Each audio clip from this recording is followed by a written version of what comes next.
નમસ્કાર, આપ જોઈ રહ્યા છો મારો અવાજ ન્યૂઝ। મહેસાણાના વડનગર તાલુકાના સુંડિયા ગામે દુધાળા પશુધનની ચોરી કરવા આવેલા ચોરો દ્વારા પથ્થરમારો કરવામાં આવ્યો। વડનગર નામ આવતાની સાથે જ આપણા વડાપ્રધાનની યાદ આવી જાય અને વિશ્વમાં જેનો ડંકો વાગતો એવા વડાપ્રધાનના તાલુકામાં જ ખેડૂતોનો માલ ઢોર સુરક્ષિત નથી તો બીજાની તો વાત જ ક્યાં કરવી, જ્યારે પોલીસની ફરજ છે કે આમ જનતાની જાનમાલની સુરક્ષા કરવી, જેના માટે સરકાર આમ જનતાના ટેક્સના પૈસામાંથી જનતાની સેવા કરવા કરોડો રૂપિયા ખર્ચે છે, પરંતુ સેવા અને સુરક્ષાના નામે શૂન્ય હોય તેવું લાગી રહ્યું છે।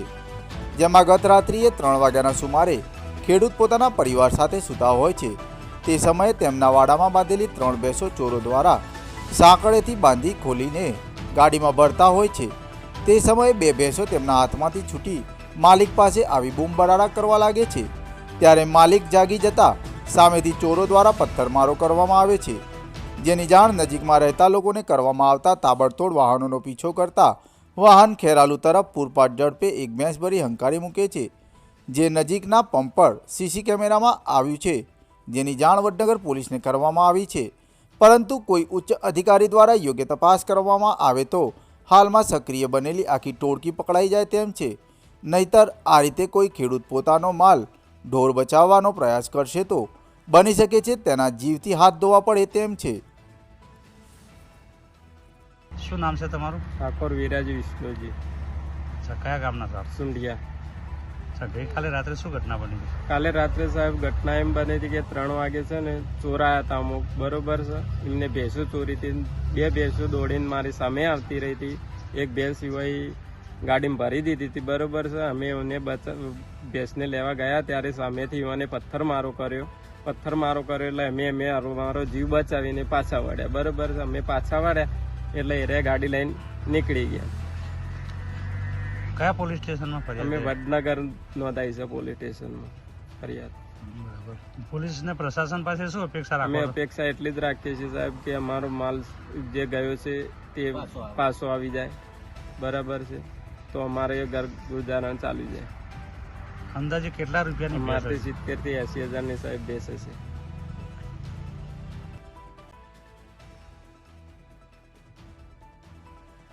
મહેસાણાના ખેરાલુમાં પોલીસના નાઇટ પેટ્રોલિંગના દાવા માત્ર કાગળ પર જ સાબિત થતા જાય છે, ત્યારે પશુ ચોરોને જાણે મોકળું મેદાન મળ્યું હોય તેમ મન ફાવે ત્યારે આરામથી ઢોર ચોરી જાય છે। તાજેતરમાં તાલુકાના ગઠામણ ગામના ખેડૂત ઠાકોર વિષ્ણુજી હીરાજીના ખેતરમાંથી 60,000 થી 65,000ની કિંમતની એક ભેંસ ચોરી ગયા હતા, જેની જાણ ખેરાલુ પોલીસને કરવા છતાં ખેરાલુ પોલીસ દ્વારા કોઈ નક્કર પગલાં ન લેવાતા અને યોગ્ય જવાબ પણ ન અપાતા આજરોજ ઉચ્ચ અધિકારીઓને લેખિતમાં જાણ કરાઈ હતી, જ્યારે તે જ દિવસે તાલુકાના નાની હિરવાણી ગામે રહેતા વિધવા મહિલા ખેડૂત શાંતાબેનના ખેતરમાંથી પણ કોઈ અજાણ્યા ઈસમો 60,000 થી 65,000ની એક દૂધ આપતી ભેંસ આ નરાધમો એક વિધવા મહિલાનો પણ ખ્યાલ કર્યા સિવાય તેમને આવક આપતું પશુધન ચોરીને ગયા છે, તો આ નરાધમો કેટલી હદે હરામીપણું કરતા હશે તે તો આમ જનતા જાણી ગઈ હશે, પરંતુ ખેરાલુ પોલીસ દ્વારા પણ કરવામાં આવતા નાઇટ પેટ્રોલિંગના દાવા કેટલા સાચા હોઈ શકે ખરા? તો ખેરાલુ પોલીસ પાસે કોઈ એવી ટેકનોલોજી કે બાતમીદાર નહીં હોય કે આવા હરામખોરો પકડાઈ જાય, જ્યારે રાજસ્થાનથી આવતી દારૂની ગાડીઓની બાતમી મળતી હોય એને ઘરોમાં કે ખેતરોમાં જુગાર રમતા લોકોને નાઇટમાં ખેરાલુ પોલીસ પકડી શકતી હોય તો આવા મોટા સાધનો લઈ ઢોર ચોરી કરતા ઈસમોને પોલીસ કેમ પકડી નથી શકતી, જેવા અનેક સવાલો આમ જનતા ઉઠાવી રહી છે। શું નામ છે બેન તમારું? મારું નામ શાંતાબેન। કયા ગામના છો આપ? મેની રોવાણી। તો શું ઘટના બની આપણે? અમે રાત્રે દોઈને આવ્યો અને રાત્રે મારી ભેંસ ચરવ જઈ છે। કયા વારે ચોરી ગઈ તમને ખ્યાલ છે? શુક્રવારના દાડા રાત્રે। આ વિશે પોલીસને જાણ કરી આપણે? પોલીસને જોઈન કરી છે અમે। બરાબર, કેટલા રૂપિયાની ભેંસ હશે અંદાજે આપણે? 65,000ની ભેંસ છે મારી। બરાબર, કેટલું દૂધ આપતી હતી? દૂધથી 3 થી 4 લીટર। બરાબર, બીજું કોઈ ઢોર છે તમારા? આટલી ભેંસ ઉપર જ। બરાબર, અચ્છા, દૂધ આ ઘરમાં ખાવા ક્યાંથી લાવો છો? ડેરીમાં બધું। બરાબર, શું નામ છે તમારું? ઠાકોર વિષ્ણુજી હીરાજી। અચ્છા, કયા ગામના છો આપ? ગઠામાં।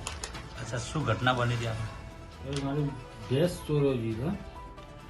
એમાં એવું છે કે રાત્રે શુક્રવારની રાત ને શનિવારની સવાર વચલી રાતમાં ભેંસ ચોરોજી। એ વખતે એક માણસ આવતો હતો ભેંસ લેવા માટે.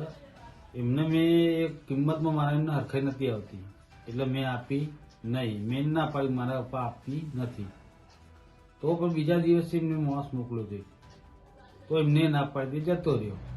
પછી બીજે દિવસે રાતે શુક્રવારની રાતને શનિવારની સવારનું એ રાતમાં ભેંસ ચોરાવી રાત્રે. સવારે મેં ચેક કર્યું તો રસ્તામાં એમના પગ બધું દેખ્યું. બૂટના પહેરેલા હતા બેને છોડીને ગયેલા. બરાબર. એ લઈને ગયા. પોલીસને આ વિશે જાણ કરી તમે? પોલીસને જાણ કરી પણ એમને કાગળ ઉપર અરજી લીધી, એફઆઈઆર દાખલ કરી નથી. તો પૂછવા જઈએ એટલે કે તપાસ ચાલુ છે એવું કહે છે. બરાબર. પંચનામું બીજું કરવા કોઈ આ કોઈ નહીં. એ ખાલી 2 જણા આયા હતા તે ખાલી પૂછપરછ કરી કોઈ લખણ લીધું નહીં, કોઈ સહી કીધી નહીં. બરાબર. કેટલી કિંમતની ભેંસ હશે અંદાજે? એ આશરે 5 લીટર જેવું દૂધ હતું. મહિના પહેલા વી હતી. કિંમત કેટલી હતી એની? હાલ તો લેવાની એકડીએ 65,000 બધું મળે. Okay okay. પ્રશાસન પાસે શું અપેક્ષા રાખો છો આપ? હા, મારી જે ભેંસ જઈ છે એ ભેંસ મને મળે, મારા પાછળ આગળ ગુજરાન ચાલે તો દૂધનું એ જ હતું. Okay okay. દૂધ ખાવા માટે રાખતા ગયા.